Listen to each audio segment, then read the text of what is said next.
in the year 2000, Memento was Christopher Nolan's second feature film after his directorial debut following in 1998. He followed that up with Memento in 2000, and Memento, I think, is one of Nolan's best films. I'll just jump straight to it.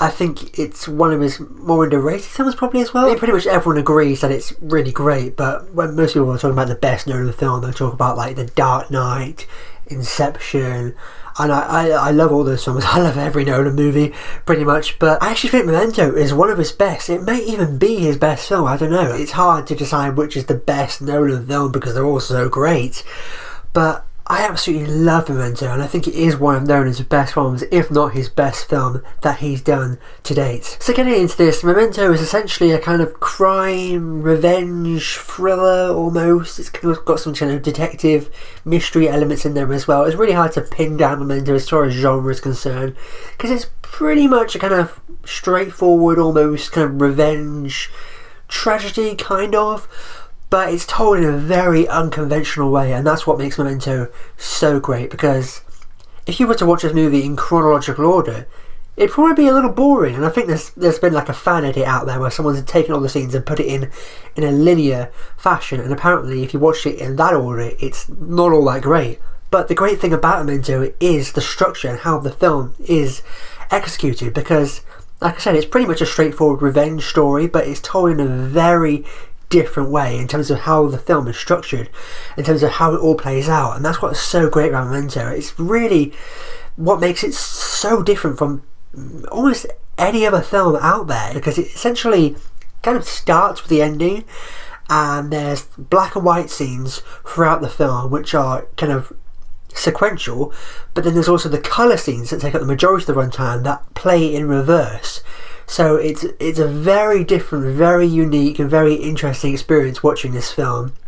And it's that alone which makes it, I think, one of Nolan's best films, and what really makes Memento stand out from the crowd. Because you think, oh, it's just a little kind of gimmicky novelty thing, but no, it's just so damn well executed, and it is so well written, and it's so well performed by the actors that it just really works. It never comes off as just some gimmick, and because it's told in a very different way, and it's not just a straightforward chronological linear narrative, it's such an interesting and engaging film to watch. Because a lot of films that come out nowadays, you don't have to be watching it, you don't have to be 100% in the entire time. You could like miss something and you could still be able to pick up and follow what's going on. But with Memento, it's one of those films, and this might bug some people, but it's one of those films where you literally have to watch every single second, and you can't take your eyes off the screen, otherwise you're just not going to understand what's going on. And I absolutely love that, because I love films that really force you to pay attention, and you've really got to watch it really closely and really pay attention in order to figure out what's really going on. And I love films like that. Some people get annoyed when films are a little bit too complex and they just don't like it, and it makes them not like the movie. But I love films that do that, you know, not necessarily really overcomplicated films where we don't understand what the hell's going on, but films that are told in a very different way. And Memento is so great because, as I said, it is structured in a very different, unusual, unconventional way, and it's more than just a gimmick, it's more than just some novelty trick that's used. It really adds a whole lot to the film. Because if you know anything about Memento, I'm going to try and keep this as vague and spoiler free as I can, but if you know anything about the film, it essentially revolves around this character, Leonard Shelby, I believe his name is, played by Guy Pearce, who has this short-term memory loss. He can't remember anything that's just recently happened, but he's still got his long-term memories. He can still remember the fact that his wife was raped and killed, and so he's on this kind of revenge path to find the killer. But every kind of short-term memory he gets, he then forgets, you know, pretty much by the next scene. And the way in which Nolan executes this film really adds to that. So we're really put into the character of Leonard Shelby's head, in that we feel like we've got that same disease as well, because of how the film is structured, and because each scene ends with how the previous scene began, because each of these kind of colour scenes are playing in reverse. Every time the next scene begins, we're in a completely different time and place, and we have no idea what's going on, exactly the same as Leonard. So we're put in his headspace, so we really feel like we don't really know what's going on as well, like Leonard. And I think that is a really kind of genius idea on Nolan's part, because if it was any other kind of film about any other kind of character, it might not have worked as well, but because it was about a character who's got this short-term memory loss, who every kind of 2 seconds is forgetting what's just happened, because the film is structured in that way, where every time we get a new scene, we don't know what the hell is going on, where he is, or what's happening. It makes the experience watching the movie so much better, because we feel like we're in his headspace. We feel like we are Leonard. And Guy Pearce, I've got to talk about Guy Pearce. I think he's quite an underrated actor, actually. He's not one of my favourite actors working today, but he is actually a really great actor, and every time he pops up in a movie, I'm happy to see him there. And Memento is probably one of his best performances, and it's quite an understated, subdued performance, but I think it's probably one of Guy Pearce's best performances he's ever given in a film, but because of that, it's not some big, intense, over-the-top thing. It is very subtle, it is very subdued. I mean, I know a lot of actors are actually considered for the part of Leonard.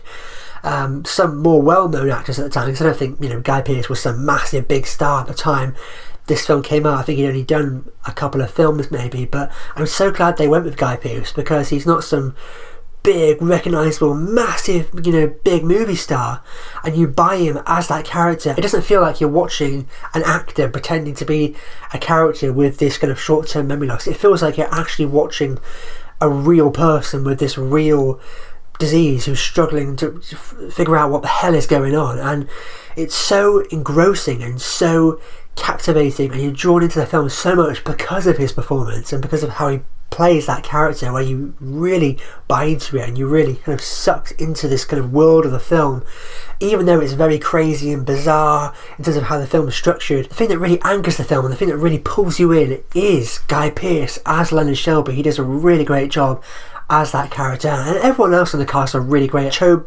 Pantoliano, the guy who was in The Matrix, he's in this and he's really good as well. The casting of him was great in this film, because he was the guy who wasn't very honest and was revealed to be the kind of, the not very nice guy in The Matrix. So when you see him in this, that came out shortly after The Matrix, you're thinking it's going to be the same kind of thing. So from the get-go, you're convinced he's the killer, you're convinced he's the one who did it.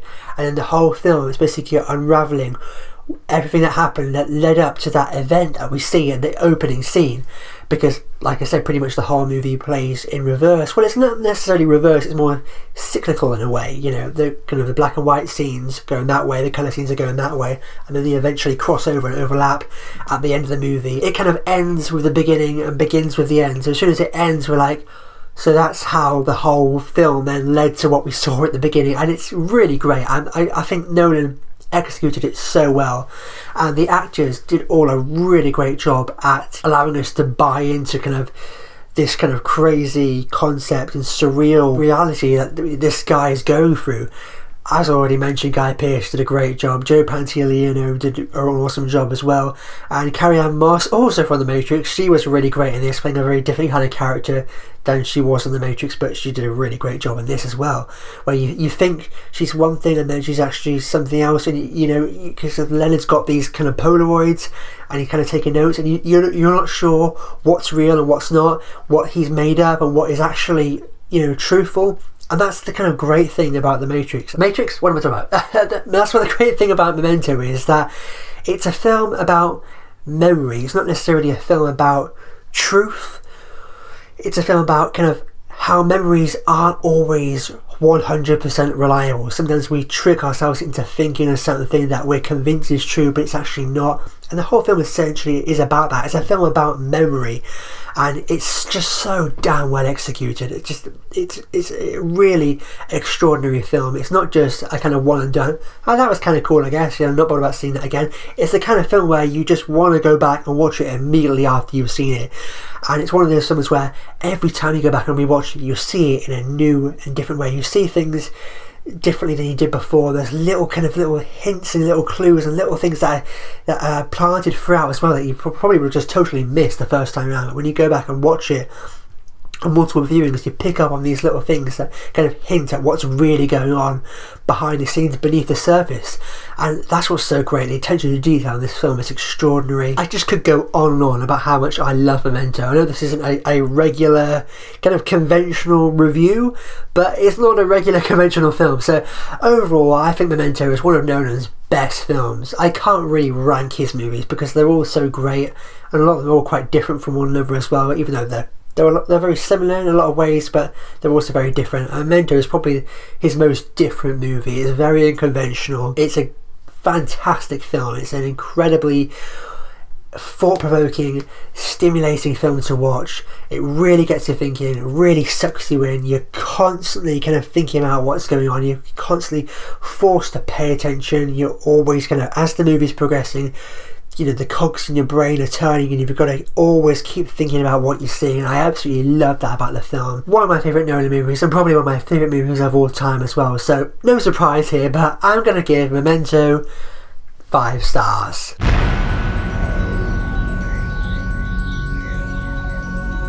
And there we have it. That wraps up my rambling, unhinged thoughts on how great I think Memento is. But what do you guys think? Have you seen Memento, and what do you think about it? Let me know in the comments down below. And as always, if you like this, make sure to click subscribe to see more. If you missed my last film review, be sure to go ahead and click over here to catch up on my last film review, or perhaps down here to catch up on another one of my recent videos. But with that being said, I've been David O'Sullivan.